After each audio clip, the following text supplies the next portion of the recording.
क्या दर्द की दवाइयाँ, जो कि हमारे यहाँ पाकिस्तान में तो ये बहुत कॉमन है, बगैर किसी आपको इसके लिए प्रिस्क्रिप्शन की भी ज़रूरत नहीं है, आप मेडिकल स्टोर पे जाते हैं, स्टोर वाला ही आपको जो है ना वो दवाई दे देता है कि जी ये खाओ, तो वो भी। क्या दर्द की दवाइयों का गुर्दे के ऊपर कोई इफ़ेक्ट है? देखिए, ये तो बड़ी इस वक्त हमारी एक सोशल समाजी जो है ना प्रॉब्लम बनती जा रही है।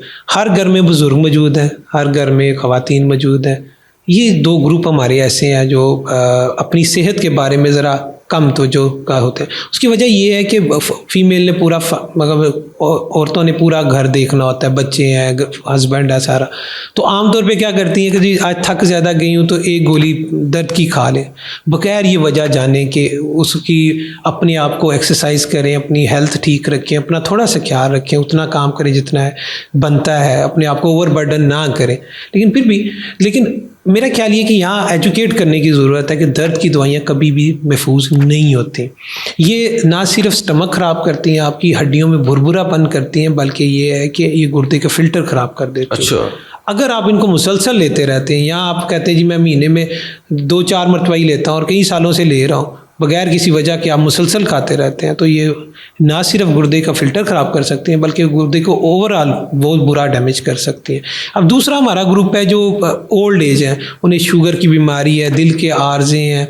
तो वो अब अगर आप ऐसा बंदा जो ब्लड प्रेशर का या दिल के आर्जे का शिकार है या गुर्दे की बीमारी का या जिगर की बीमारी का शिकार है, आप उसे जब पेन किलर वो खानी पड़ती है तो वो क्या होता है कि उसकी वो तबीयत जो ख़राब होना शुरू होती है, जिसमें पानी इकट्ठा होना शुरू हो जाता है, ब्लड प्रेशर ख़राब हो जाता है, तो पेशेंट एक एमरजेंसी सिचुएशन बन जाती है उस बेचारे के लिए। फिर उसको वो फौरी तौर पे हॉस्पिटल और आईसीयू बाकी जगह जाना पड़ता है।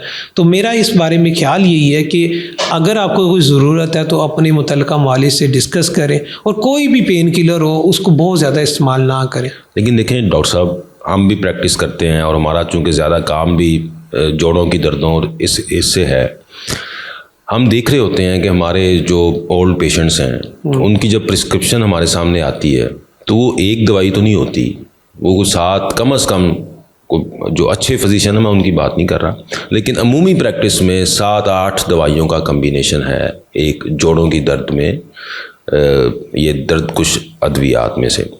तो हम ज़ाहिर है हमें भी तो इसमें आप क्या समझते हैं कि क्या इतनी दवाइयाँ जोड़ों की दर्दों के लिए लेनी चाहिए? अच्छा, देखिए, इसमें मेरी जो गुजारिश है कि देखिए 2 चीज़ें बड़ी इंपॉर्टेंट है। एक है कि जो ज़रूरत है, अब एक मरीज़ है उसको तकलीफ़ बहुत ज़्यादा है, उसको तो पेन किलर देनी पड़ेगी। अब मुसीबत वहाँ बनती है कि जहाँ एक मरीज़ पेशाब पावर दवाई खा रहा है और साथ ब्लड प्रेशर की दवाई खा रहा है और फिर आपने 2 से 3 पेन किलर उसको दे दिए। तो मेरा ये ख्याल है कि सर उसके साथ सर विटामिन डी, उसके साथ कैल्शियम, उसके साथ जो है वो जिंक, डिफरेंट आपकी आप अगर मतलब कि देखें तो वो एक पूरा पेज होता है मेडिसिन का, तो वो कितनी सेफ हैं और वो हम क्या ये हम प्रैक्टिस हमारी ठीक है ये? अच्छा, इसमें ना बड़ा इंपॉर्टेंट बात ये कि कम्बिनेशन ऑफ पेन किलर नहीं देना चाहिए, यानी आप पैनाडोल के साथ डिक्लोरन ऐड कर दें।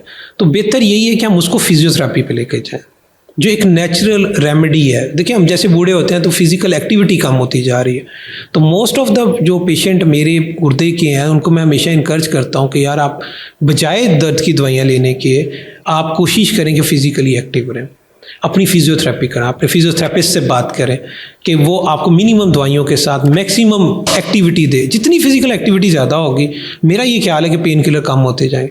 अब दूसरा जो आप इस बात का पहलू है वो क्या कि कैल्शियम सप्लीमेंट और विटामिन सप्लीमेंट के साथ पेन किलर, देखिए उसमें गुजारिश ये है कि ये किसी तौर पर भी गुर्दे में सेफ़ नहीं है। आइदर आप सिर्फ कैल्शियम सप्लीमेंट करें या आप विटामिन डी सप्लीमेंट करें। देखिए, अगर आप विटामिन डी ले रहे हैं तो गट खुद ब खुद अंतड़ियाँ जो हैं वो खुद ब खुद कैल्शियम एब्जॉर्ब कर लेगी डाइट में से, क्योंकि आप उसको स्टिमुलेट कर रहे हैं। तो अगर आप इसका कम्बिनेशन देते हैं तो हमारी स्टोन बनने की टेंडेंसी बहुत ज़्यादा बन जाती है। अब ये बड़ी हैरानकुन बात आपके लिए होगी कि हमारे मरीज़ जब पेशाब पावर दवाइयाँ ले रहे हैं, फिर वो कैल्शियम सप्लीमेंट या विटामिन सप्लीमेंट ले रहे हैं और पेन किलर ले रहे हैं, तो ना सिर्फ वो फिल्टर को ख़राब कर रहे हैं बल्कि वो पथरी के भी चांस बन जाता है। तो अब 50s के बाद हम देखते हैं पथरियां बन रही हैं और मरीज़ों को नहीं पता कि उनको क्यों पथरी बन रही है। तो उसकी एक वजूहत ये भी होती है कि हम pain killer with calcium supplement दे रहे हैं। तो इसमें कैच पॉइंट यही है कि minimum pain killer with maximum physical activity. Physical activity बहुत ज़्यादा ज़रूरी है कि आप मसल मैस जितना इंटैक्ट रखेंगे पेशेंट का, उतनी उसकी शुगर अच्छी कंट्रोल होगी, उतना उसका ब्लड प्रेशर अच्छा कंट्रोल होगा। अगर ये 2 चीज़ें हम कंट्रोल कर लेते हैं, उसकी उतनी पेन कम हो जाएगी, उतना उसका गुर्दे का आर्जा जो है आखिरी जो स्टेज पे जाने से बच जाएगा। इसका मतलब ये है कि आप उसको फिजिकली एक्टिव करके पेन किलर से बचा के आप उसकी शुगर ब्लड प्रेशर नहीं ठीक कर रहे, बल्कि आप उसके गुर्दे से भी बचा रहे हैं।